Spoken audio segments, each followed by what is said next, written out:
Mummy काय ग पाय काय नाही ग. मामा कुणाला बोलना तर ग बसतेत. दादा त्यांना पण काय की ध्यान होत असेल आपल्याला पण होतंय. शेवटी ती त्यांची बायको होती. होय रे, बायको होती मान्य आहे, पण आता दादानं आपल्या संग आपल्यात मिसळलं पाहिजे. आपल्या संग हसून खेळून बोललं पाहिजे. असं एकट्यानं बसून ये. मम्मी मला पण लय वाईट वाटते ग. मला काय की हाक मारलेले आई आठवते मला रडू येते. अरे आपल्याला एवढं वाईट वाटतंय, पण मामासनी किती वाईट वाटत असेल. तुम्हाला एवढं वाईट वाटतंय, मामाला किती वाईट वाटत असेल. मामा बोलना तर गप गप बसत्यात, त्या खाटाकडे बघत्यात. ती म्हणतात मला तिनं हाका मारलेल्या, रातच्या गोळ्या द्या म्हणलेल्या, तसंच ध्यानात येतंय. पोटात कालवतंय. त्याची नशिबात ती लिहिली होत नसते, कधी चुकत नसतं ती.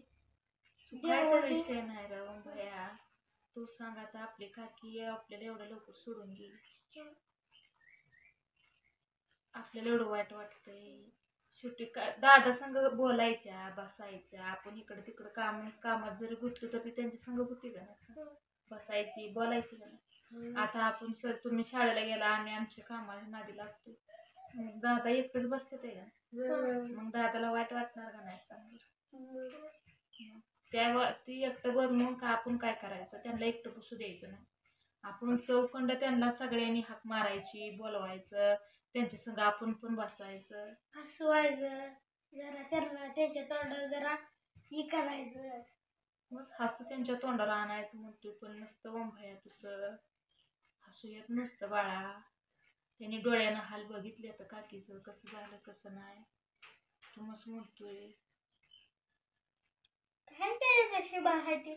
आलाय ती या जगात माणूस, ती जायचं राहायचं नाही गिर. पण आपली काकी गेल्यापासून आपण कसं काय करतोय, दादा कसं करतात तर तू तर रोज बघतोय. दादा वेळेला जेवण करतात. ती कुठलं त्यांना आम्ही हाका मारले तर ती भाऊ पुण्यात जायचं त्यांच्या भागात असते. दादा ना आम्ही किती हाका मारतो सकाळच्या, मग जेवायला पण पोहोचत नाही. मग दादाला तू म्हणाय, दादा डोक्यात काय असं तर काढा, मी हाय, मुंबई हाय, आम्ही सगळे हाय, डोक्यातनं तुमच्या असलं काय तर काढा, आपण हसून खेळून राहावं म्हणायचं. त्यांच्या संग तुम्ही पण हसायचं, त्यांना काय तर हसवण्यासारखं बोला, त्यांना हसवा. त्यांचं मन कुठं तर विरघळलं पाहिजे. तुमच्या संग काय तर दुसरा विषय काढून, शाळेतला विषय काढून त्यांच्या संग बोला. असं एकटं बसून मग बसू देणं चांगलं नाही रे. कळलं का तुला. आता पप्पा पण बसतात तसंच. पप्पा पण लय असं बोलत नाही का, पण पप्पाच्या मागाळी काम ही आहे ती, त्यामुळं पप्पाचं थोडं का होईना पण मन रमायचा विषय नाही, पण ती जरा त्या कामाच्या ह्याच्यात घेऊन जाते. तसं दादाचं कसं आहे, ती दादा म्हणते तर तिनं मला पाणी मागितलेलं, रात्रीच्या गोळी द्यावं, ही गोळी द्यावं, ती गोळी द्यावं, होय केलेलं सारखं माझ्या ध्यानात येतंय म्हणतात. तू सांग, त्यांना काय तर वाईट वाटणार का नाही. वाईट वाटत असेल. आम्हाला एवढं वाईट वाटतं, मी त्यांना किती वाईट. तुमची आजी असून तुम्हाला वाईट वाटते, त्यांची तर ती अर्धांगिनी होती, त्यांना किती वाईट वाटत असेल. आयुष्याची जोडीदारी होती ती. आज आयुष्याची जोड त्यांची फुटली. अरे बायको म्हणजे सर्वस्व असतं. काकीनं काय तर आठवणी त्यांच्या असतील का नसतील असं. ती साडी या काकीची ठेवलेली आहे, त्या साडीकडे बघत होतं. मग तू ही साडी का बाहेर का काढली, तशी का ठेवली. मग मी सांगितलं ती बामणानं ठेवायला सांगितले, ती कपडे ती ठेवले. ती अक्षरशः ती दुसरी म्हणजे ती खाट ही बाहेर काढा, तर मग तू कशा पाय तुम्ही खाट बाहेर काढायला लागतं. ती झोपली त्या खाटावर, तिथं ती खाट राहून द्या, खाट बाहेर नेऊ नका, तिची कापड कुठं नेऊ नका, तिच्या आठवणी राहून द्या. तिच्या आठवणी कुठं अशा म्हणजे असं इसकटून टाकल्यासारखं करू नका. आत्याची काठी आहे म्हणजे हे सगळं बघतात. त्या वस्तू ज्या आत्याच्या आहेत त्या वस्तूकडे मामा बघतात. म्हणजे बघून शिना त्यांच्या पोटात कालवतंय. त्यांनी काकी आली ते दारात ती लक्ष्मी सारखी. अरे ती त्यांची लक्ष्मीच होती रे बाळा, दादाची लक्ष्मीच होती ती. काकीन जाय नको तर आपल्याला सोडून एवढं लय वाईट केलं. आत्याने जाय नको. वाईट कुठं केलं, ते नशिबात होतं तीच घडलं. काय कधी चुकत नव्हतं. चुकायचं नाही रे ओक्या, तुला नाही कळत अजून, तू बारका आहे.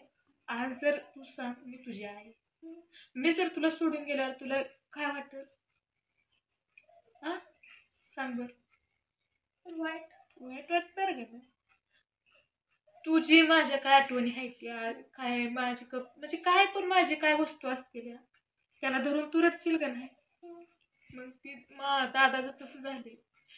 जे काय किती कपडे आहेत ते कोण म्हणली त्यांचे ते कपडे पण ठेवून लगेच खेकसलं खवळ. तिचे कपडे तुम्ही टाकून द्यायचं म्हणताय. म्हणजे माया प्रेम एवढं वाईट असतं बया, किती माणसाला कधी काय करायला हवं सांगता येत नसतं. आपला आता दादा एकटं बसतात तर मग मी तुम्हाला काय सांगते, आपल्या दादाला एकट्याला बसू द्यायचं नाही. मी चहा केला कवा तर दादा तुला चहा येतो, दादाला तू दूध असतंयच आपल्याला, तो तिथं 3 टाइम चहा करून द्यायचं. जेवण असतंय जेवाय तुम्ही पुढं घालून त्यांना आणायचं आणि त्यांच्या संग तुम्ही पण जेवायचं. म्हणजे तुमच्या नादानं दादा पण जेवण करतात. हा आजी आणि आजोबाची सावली लय मोठी असते, ती छायाच लय मोठी असते. कारण की ती अशा 2 वस्तू आहेत ती कधी भेटत नाही, बाजारात भेटत नाही, कुठंच भेटत नाही. तुला तर आत्याने अरे लय सांभाळलंय दादू, बाहेर काढत नसतं घ्या तुला.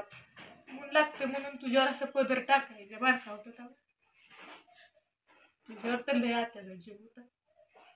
तू मारायला लागली तर तिथलं चाललं त्याच्या काटून. तिथनं वरडत यायचं मी पोरासनी मारायला लागली तर. पोरासनी तेवढं मारू नको म्हणायची, माझ्या सांबाला मारू नको ग मुक्त म्हणायची, मारायची. आत्याला चाला येत नव्हतं तरी पण तशी तिथनं मोठ्या मोठ्यानं मारायची. का तिला माया होती का नव्हती तुमची? माया अशी ओरडली असेल का? म्हणून आता आपण काकी दादात बघायची.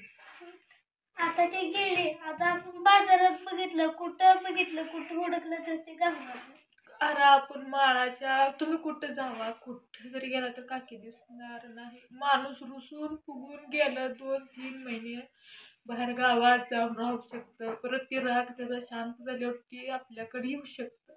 पण दुनिया सोडलेलं माणूस येत नसतं, कारण की हे ती दुनियात नसतं, काय आपल्यापाशी नसतं, त्यामुळे ती येत नाही.